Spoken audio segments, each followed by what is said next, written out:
Division 1, you know. And talking about Happy Valley. Speaking of which, so here we have the Belfast Benchwarmers, who were in 6th spot, 233 points against Poor Ross. Cartmel Cowboys, 218.05. Poor Allen, 194.95, but got relegated after the 12th seed Gothenburg Angels scored 216.44. Geo Villains in the top division. The Geo Villains, 190 points against 132 points for McGonagall, an important number to that same relegated. Good score by Tony in the South London Rebels, 253.49 against the Dickensies Demons, got 214, but unfortunately, no chance of winning a helmet this year for them. So the South London Rebels and the Belfast Benchwarmers are into the semi-finals of the thing. So it's pretty...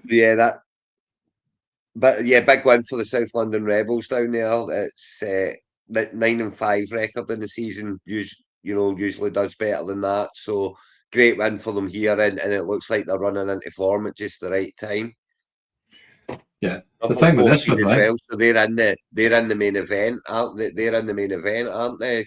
They are indeed. Yes, that was a good score. So that's a massive start for them, and that's with Warren only scoring 11 points. Is Gainwell starting to take over from Warren? They're still 50-50, aren't they? They're about 50-50, but it seems to be that Gainwell's getting more of the catches.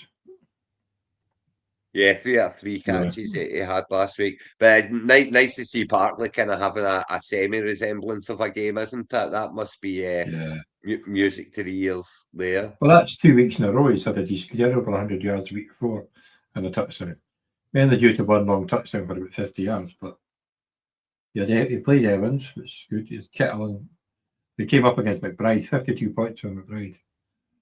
What do you do? McBride has been absolutely outstanding this season. There's no getting away from that. He's the points that he's putting up are phenomenal, and he's now finding the end zone a lot with Jacoby Brissett at quarterback. So definitely, long may it continue. You would think, and I can't see it stopping. He's the main target all the time. Yeah, Darren Waller on the bench. That's a harsh one. But what do you do? Who's the tight end that's playing? Oh, we could even be taking out Kincaid. Yeah, you're not playing him all. And Kincaid had a big week the week before as well. I understand him not playing Waller. I really do, but you got nothing at his kicker. It's a goose egg for the kicker. That killed me and the whole team money, as you know, as well. I don't think he even attempted a kick. He just got nothing because they were just worse than the Giants. We're absolutely ranked rotten. Absolutely ranked rotten. I mean, big game for Jackson Dart there as well. 31 points. It was, I mean, at half time it must have been about 4 points or something. So it was to get 31 points out of it, he must have been absolutely delighted. So yeah, big win for Tony, and he marches on and must be one of the favourites to go through in the Scara as well. Mm-hmm. They got poor Allen, 194. Where did it go wrong? Joe Burrow, that's where it went wrong. Yeah. I smell you, I hear you, I see you. So what did he get beat by? Is that relegation for Allen? Then he's going down. Yeah. So he got beat by 12 points. That's only 7. I wonder if they played that press would have been the difference, but no.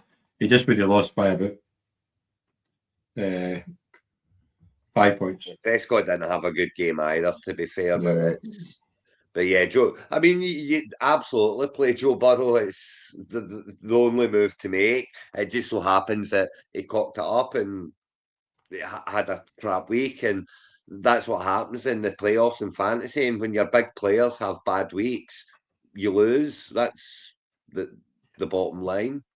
Yeah, we all know about that. That's a nice win for Gats. He was quite surprised that he got to stay up because you hadn't watched the video about the restructure. Enjoy Division 2, Alan. Yes.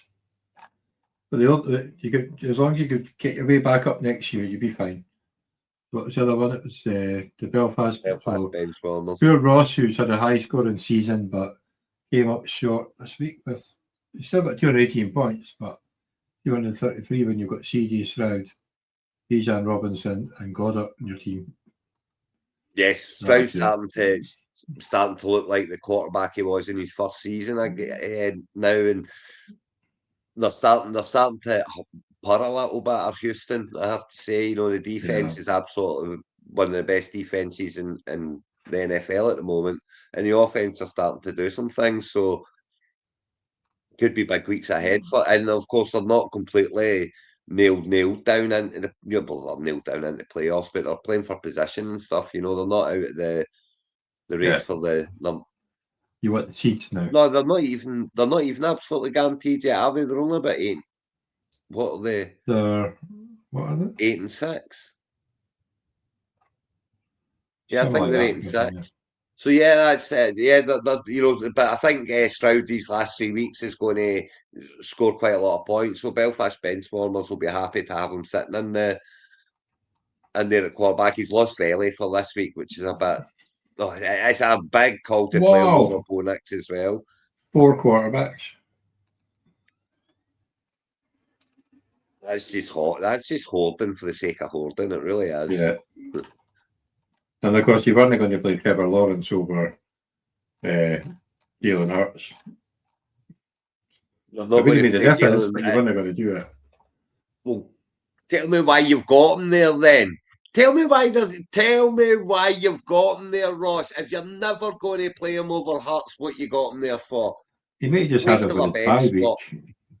Waste of a bench spot. That McCaffrey getting pummeled off Beja, that was a big deciding factor there as well. So it's unlucky for Ross. He's ran into a decent score and his team's not quite knocked it out the park, shall we say. So it's unlucky, but he's still in me a shout at the Scara, Johnny. And at the end of the day, that's what everyone's playing it for. You want to win the main event. And yes, he's at least 40, 35 points behind there, 38.9 points behind, but I can't count. We'll see that later on when we go to look at the spreadsheet for that, so we're okay. Yeah, he's definitely still in it with a week to go, so got to set that team. Don't forget to set your team, Ross, whatever you do. The semi-finals are going to be juicy, though. You've got the Belfast Benchwarmers against the Melbourne Supremacy, who were top until the last week. And the Darlow Destroyers, the defending champion, against the South London Rebels. They're going to be juicy matches, those ones. Yeah, they should be 2 good matches. Will the Darlow's Destroyers make it one more time? They're pretty hot. Did they win the division last year? But I'm just assuming they did because they won the whole thing. But did they actually win Division 1 as well? Did they? Yeah, they got a helmet last year. Yeah.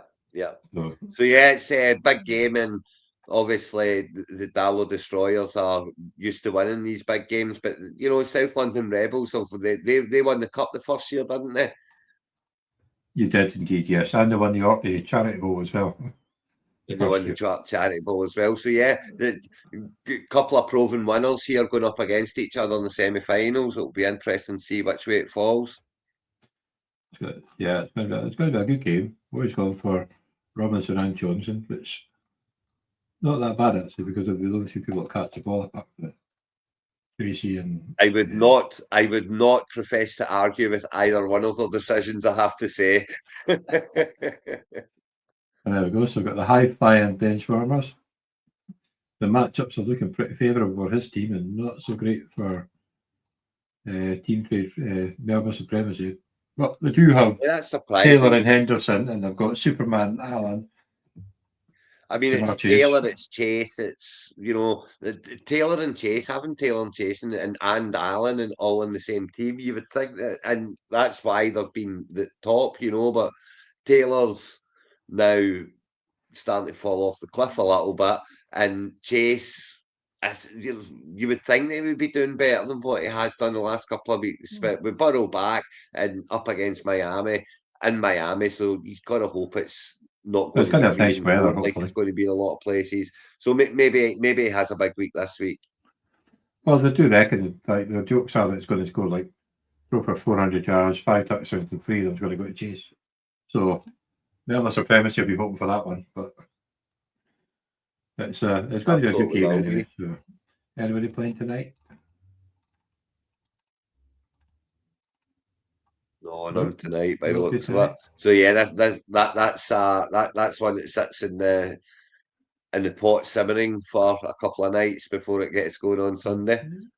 Also got the Bog Regis Falcons because EU villains, but there's nothing to play for because the two teams are relegated, nothing else happens. Got the couple of Cowboys against the Diggity Demons, nothing really to play for apart from pride.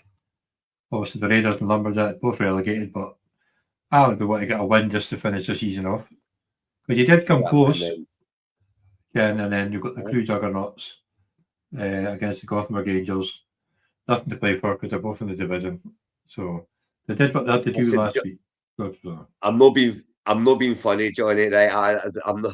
But you know how dedicated I am and how it annoys me when people don't go in and do their teams and change their teams because it ruins it for everybody else because you're giving away free wins and stuff, you know. But I'm not being funny. If I'm relegated already, there ain't no danger in this world or the next I'm even looking at that team again until next season, you know, until the new season. So yeah, I would not be surprised if Alan does come in and change his team and do his team to win this week. Then I doff my cap to him. I would not be, and I'm as dedicated as they come. This season over for me. But yeah, yeah, there's a Crew few. Juggernauts and Gothenburg Angels is a nothing game as well. Both stay in the division. That's right, isn't it? So it's really all Yeah, about the semi-finals and the top divisions. it is